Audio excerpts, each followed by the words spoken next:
Good morning, everybody. This is Dr. Shane. We are here at Cash Builders, how to build a cash practice. And I wanted to thank you all for joining me for my newly imposed weekly episode of Thank God It Is Monday Morning. That's right, as entrepreneurs, we celebrate the start of the week as opposed to the end of the week because we know we are about to get our hustle on. Plus, we know every day is really Monday. How are you doing, Dr. Laura? I'm doing amazing. Thank you for having me. So I got to tell you guys, Dr. Laura is like getting it in. I mean, she was just in Italy. She travels the world. She does this speaking from couch to podium program that I had the pleasure of sitting in on many years ago. And it kind of helped me launch my speaking business, but that's another thing. Anyways, today she's going to be interviewing me, asking me many of the questions, because while she's done phenomenally in terms of launching a speaking business and a coaching business around speaking, we were talking at a conference and she was like, look, how do you do that cash practice thing? And I was like, okay. And she named several people that I knew and they didn't do a cash practice. I never didn't do a cash practice. So I realized I need to really be able to kind of get what I have up here in my head out to you. So she's going to interview me and ask me some questions. Today we're going to talk about the top 3 hurdles that stops you from making the leap from insurance to cash. What are the hurdles that stop you? I'll let you introduce yourself, madam. All right. Well, I am Dr. Lewis, founder of the Couch to Podium program, where I teach purpose-driven entrepreneurs how to get booked to speak.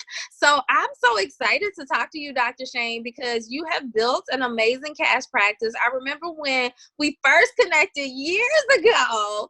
And so just to kind of see your journey has been just phenomenal. So let's jump right into it. Okay, we're going to let you ask a question. Let me just do one thing before I go, just so all of you just listening in. I started my practice in 2003, and I just never took insurance. I'll be honest, I got some ADHD going on here, and I couldn't process the claims. And when I did, I would get $15, and I found that, like, God, I could go sell used cars and do better than this.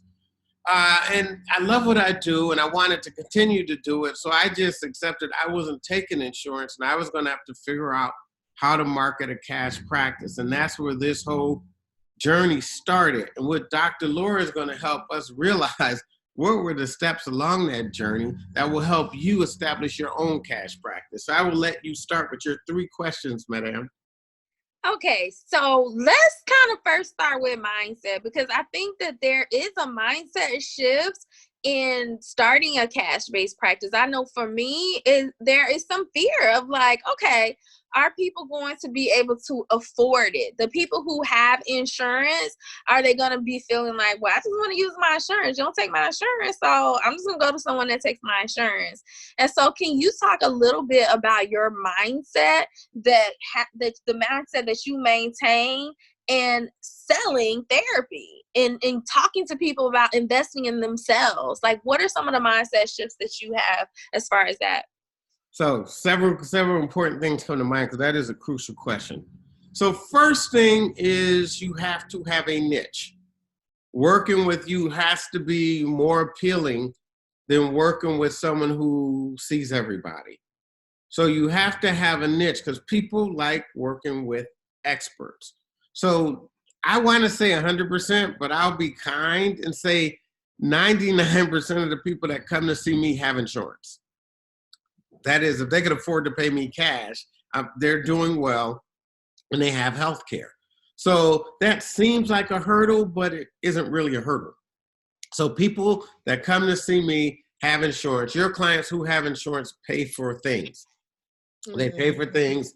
They do well for themselves. And if they don't value therapy or they don't have the resources to pay, I'm not trying to be insensitive or a capitalist, but they probably are not good clients for you. That's okay. That is okay. Just know there are enough people out there that will.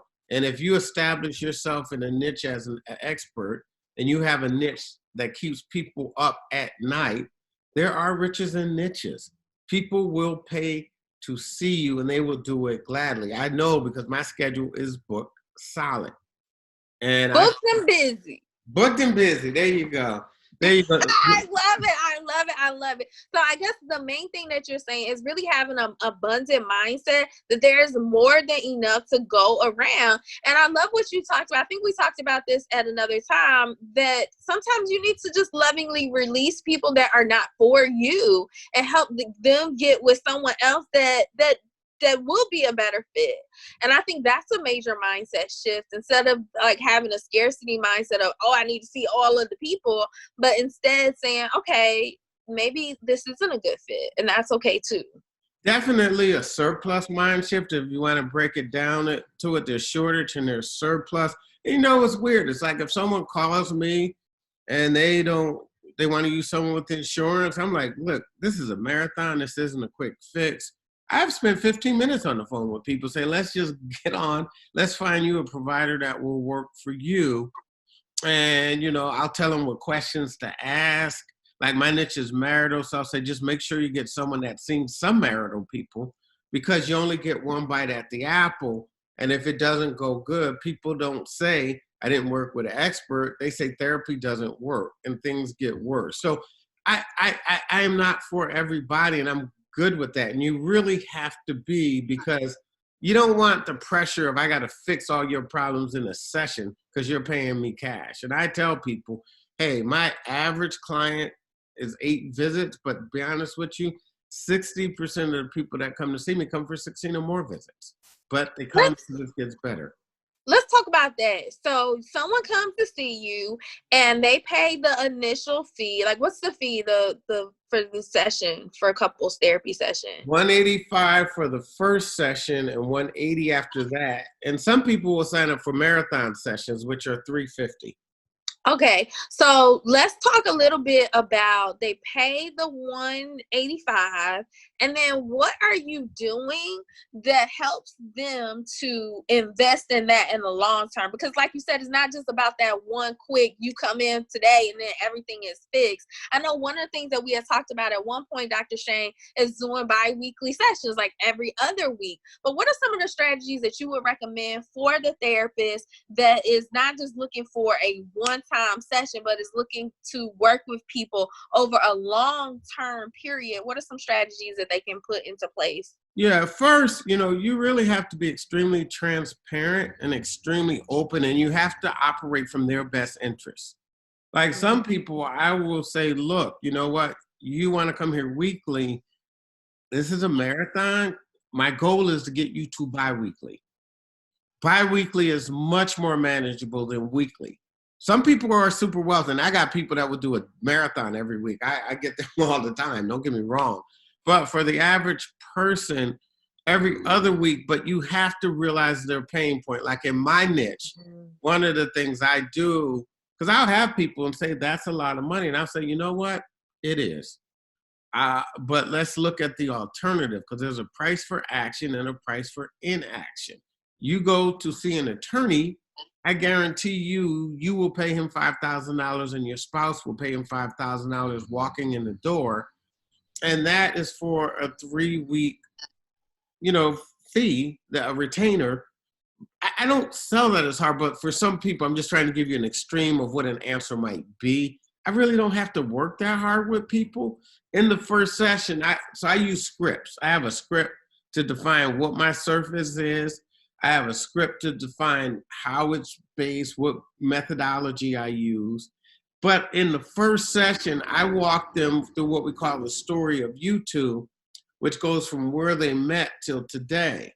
That's a crucial step because it makes them start the process of hearing each other. And they realize that a lot of the challenges they had were always there.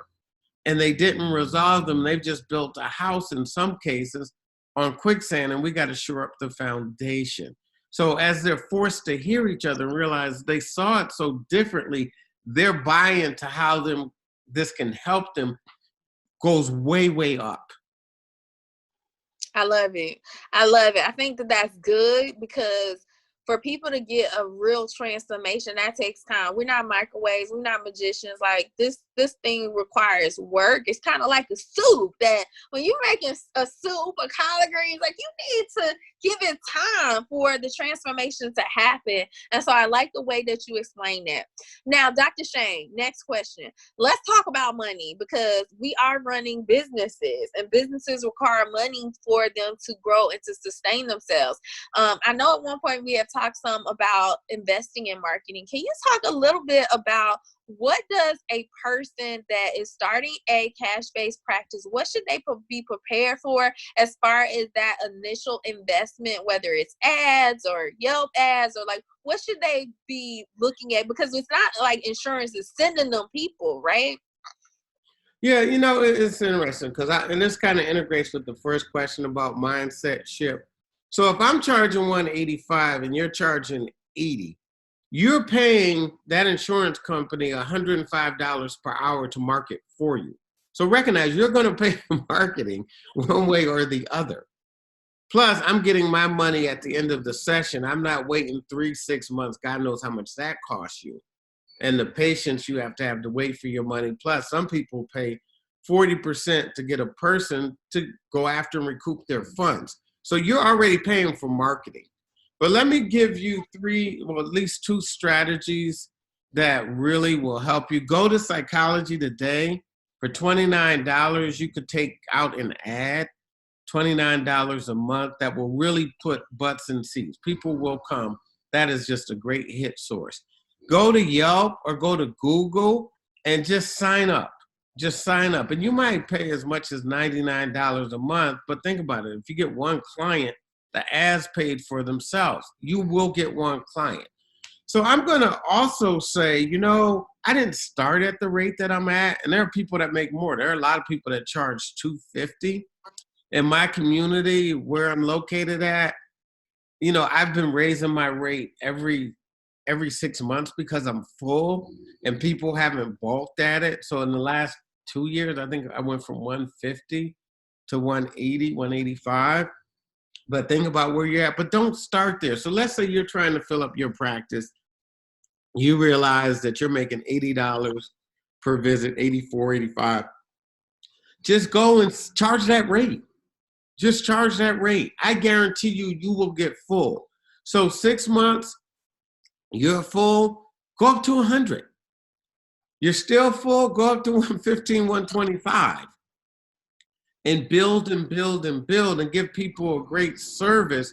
You will grow it, and eventually you get the rate you want. Like I get a lot of, even my clients will call me. I had one client come in, she's like, you know, Dr. Shane, I am getting a hookup. I said, what are you talking about? She said, well, we were looking at this place closer to my job in Georgetown, and they charge $250. And I was like, okay. They're like, don't go raising just because I told you that. So I'm just saying to you, just be creative and recognize you're already paying money for marketing. You're just not paying it directly to the marketing company. Mm-hmm. That's a good point. And I think that is a mindset shift when you start looking at it like that. How much is insurance paying? $84 a session versus if you was to just spend that money on advertisement. I think one of the things that has been scary as far as advertisement is return on investment, and that fear of like, okay, for one, do I know how to do the ad effectively for it to yield a return? And then is there any guarantees here, you know, as far as putting the money in a Google ad and then what you get back out? Yeah, that's a good question. Like Psychology Today, and that's where I would start a person because it is 29, maybe it's 35. I don't even look at the bill. Yeah, I'm on Psychology Today. Yeah, do you get calls from it? Mm-hmm. Yeah, I get calls from it. See what I'm saying? One call, you pay for the ad. That's So true. it's hard to lose money on that, to be honest with you. I mean, you really have to, boy, you'd have to have some pretty obscure niche and really do it like a purposefully bad ad. And even then, you purposely bad ad. Dr. Shane, so one of my goals is investing in real estate. You bought a home. Can you talk a little bit about the journey of the entrepreneur, the cash-based practice, and starting to procure real estate? Like, what do you need to do to best position yourself for that? So let's do this, because I think that is a critical question, and that was such a educational, tumultuous experience. Let's meet next week, and you and I will make that the topic of our topic. I mean, Sound good. the topic. So y'all, we got something to look for. We're gonna help you because it's a big question, particularly as an entrepreneur, because I could have an employee and pay them 60 and I'm making $200,000, $300,000 a year. They could get approved for a house quicker than I will. As entrepreneurs, Wow. your employees could get approved quicker than you will because they have a check. So let's make that our next topic. I am just honored. This is my first episode with somebody, and Dr. Laura, I thought of no one but you in terms of who I would want to work. And for all of you, she will be with me a bit here because she is making the transition herself. And as we coach her through this, we're coaching you through it. Awesome. This has been great. Thanks so much for having me. Okay, thank God it's Monday morning. If you like what you hear, give me a like. If you don't like it, you could give me a thumbs down. In the past, I've had people give me 2 thumbs down. I am the right. Like, why 2? Is it that bad? They said, no, it was that painful. So if this is your pain point, express it however you want to. Feel free to go to the comments, tell me who you are from, and what topics you'd like to talk about. Dr. Shane, we will see you next week at TGIM. Thank God it is Monday morning because entrepreneurs, we are on our grind. Make it a great day, you all.